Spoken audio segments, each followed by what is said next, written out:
Hello, तो स्वागत है आपका स्टडी फटाफट में। मैं हूं जय वर्मा और आज लेकर आया हूं मैं नया वीडियो समाजशास्त्र का बीए फाइनल ईयर का फर्स्ट पेपर सामाजिक चिंतनों का आधार।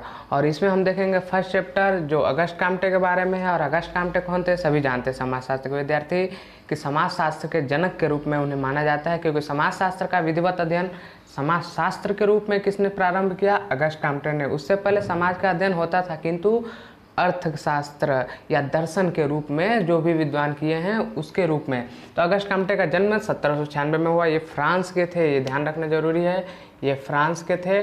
और इनका जन्म 1796 में, मृत्यु 1857 में होती है। तो 1838 से पहले इन्होंने जब अपना अध्ययन कार्य चालू किया था तो उस समय इन्होंने भौतिक समाजशास्त्र इसको कहा था, लेकिन 1838 में एक समय इन्होंने कहा समाजशास्त्र। उसी समय इन्होंने समाजशास्त्र को समाजशास्त्र नाम दिया और इसीलिए इनको समाजशास्त्र के जनक के रूप में देखा जाता है।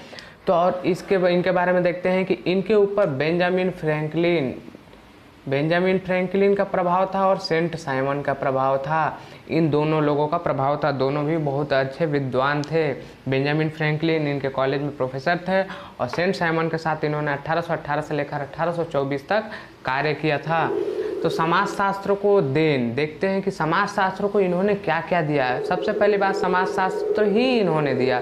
तो समाजशास्त्र को और विकसित हुआ तो समाजशास्त्र को और क्या क्या दिया गया, बहुत सारे विद्वानों ने दिया। तो उस आधार पर इनको देखते हैं कि पहला है समाजशास्त्र के जनक के रूप में इनकी मान्यता है, क्योंकि इन्होंने समाजशास्त्र को समाजशास्त्र के रूप में अध्ययन करने के लिए सबसे पहला कदम उठाया। मतलब कि इन्होंने ही समाजशास्त्र को समाजशास्त्र बनाया।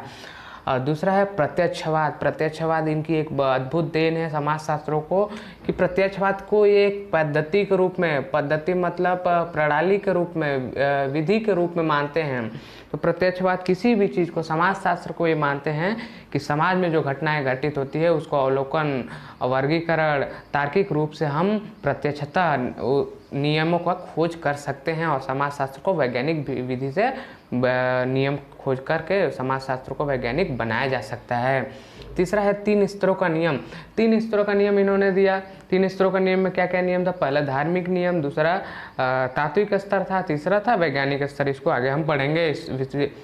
चौथा है विज्ञानों का संस्करण। विज्ञानों का संस्करण को भी हम आगे पढ़ेंगे, विधिवत रूप में पढ़ेंगे। तो विज्ञानों का संस्करण क्या था कि इसमें इन्होंने कहा कि जो भी विज्ञान सबसे पहले आया वह सामान्यतः सरल था, लेकिन उसके बाद जो विज्ञान आते गया, जो इन्होंने संस्करण दिया है, वो उनसे कठिन है और एक दूसरे पर निर्भर है।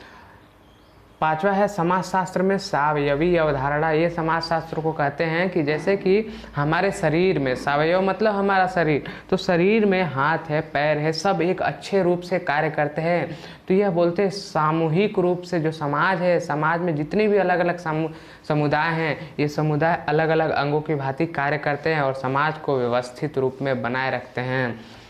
छठवा है अध्ययन क्षेत्र का निर्धारण। इन्होंने अध्ययन क्षेत्र का निर्धारण मतलब समाजशास्त्र में क्या अध्ययन करना चाहिए इसको बताते हुए इन्होंने कहा कि समाजशास्त्र में सामाजिक स्थितिकी, मतलब कि सामाजिक व्यवस्था बनाए रखने वाले जो तत्व होते हैं उनका अध्ययन। दूसरा सामाजिक गत्यात्मकता, इसको भी हम देखेंगे। तो सामाजिक गत्यात्मकता क्या होती है कि मतलब कि प्रगतिशील समाज में जब कोई ना कोई तत्व ऐसे होते हैं कि हमेशा वो परिवर्तनकारी होते हैं, लेकिन वो तत्व परिवर्तनशील नहीं होते हैं।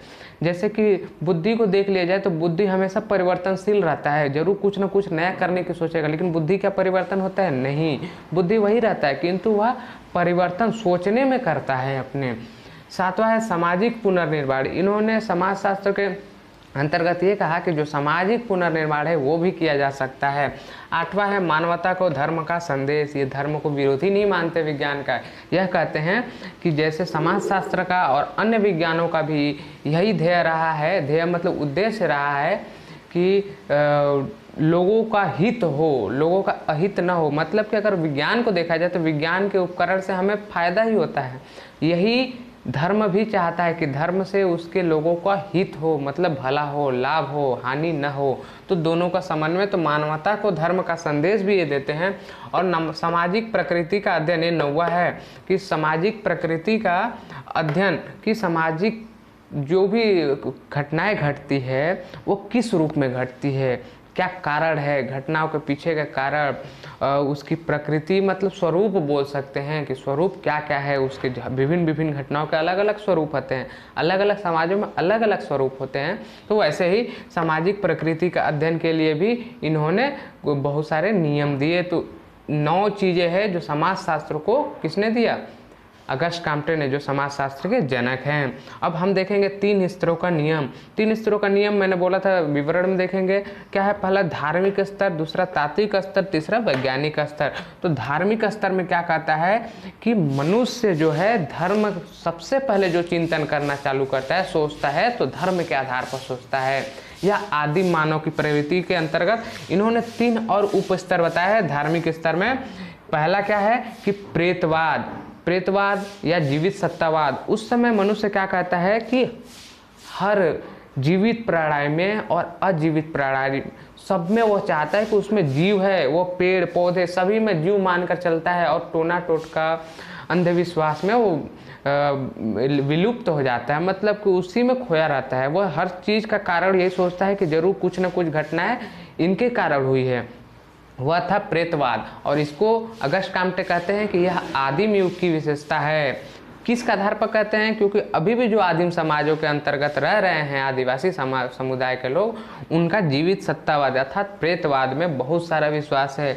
दूसरा है बहुदेवत्ववाद। इसमें क्या होता है कि चिंतन में मनुष्य थोड़ा सा आगे बढ़ता है, किंतु वह अजीवित जो भी सत्ता है, मतलब कि पेड़ पौधे में जीव को तो नहीं मानता, किंतु वह ऐसा मानता है कि हर क्रिया के पीछे कोई ना कोई अलग अलग देव स्वरूप हैं। जैसे कि वह मानता है कि इंद्र जो है वर्षा के लिए, अत्यधिक वृष्टि के लिए है, वृष्टि मतलब वर्षा होता है, और जो वायु है, वायु देवता आंधी के लिए जिम्मेदार हैं। धन के लिए कौन जिम्मेदार है, लक्ष्मी। तो इनको बहुदेवत्ववाद, यह थोड़ा सा इससे ऊपर का चिंतन है जब मनुष्य आगे विकास कर जाता है। तीसरा है एकेश्वरवाद। इसमें कि एकेश्वरवाद का तात्पर्य है कि एक ईश्वर, किंतु मनुष्य यह मानता है कि जब प्रकृति में अगर विभिन्न विभिन्न देव हैं तो प्रकृति में इतनी समानता क्यों है, यह सोचता है। तब उसको लगता है कि नहीं, प्रकृति को केवल एक ईश्वर संचालित कर रहा है। फिर भी वह यह मानता है कि एक ईश्वर के अंतर्गत ये बहुत सारे ईश्वर हैं और वो अपना अपना कार्य कर रहे हैं। तो एक ईश्वरवाद हो गया, एक इसके अंतर्गत धार्मिक स्तर के अंतर्गत हो गया। दूसरा क्या है, तात्विक स्तर। तात्विक स्तर के अंतर्गत हम देखते हैं इसमें मनुष्य क्या करता है, नैतिकता को मान्य दे देता है, नैतिकता को बल देता है, विश्वासों पर चलता है। मतलब कि इसमें बोल सकते हैं कि धर्म के भी और नैतिकता दोनों को मानता है। वह ईश्वर को भी मानता है और साथ में कुछ चीज़ें सोचता भी है कि नहीं ऐसा हो सकता है, सिर्फ कल्पना करता है। यह तात्विक स्तर है, तात्विक स्तर। और तीसरा क्या है, वैज्ञानिक स्तर। मतलब यह मनुष्य का आधुनिक जो इसको माने हैं अगस्ट काम्टे 19वीं शताब्दी के बाद। तो 19वीं शताब्दी के बाद मनुष्य क्या करता है,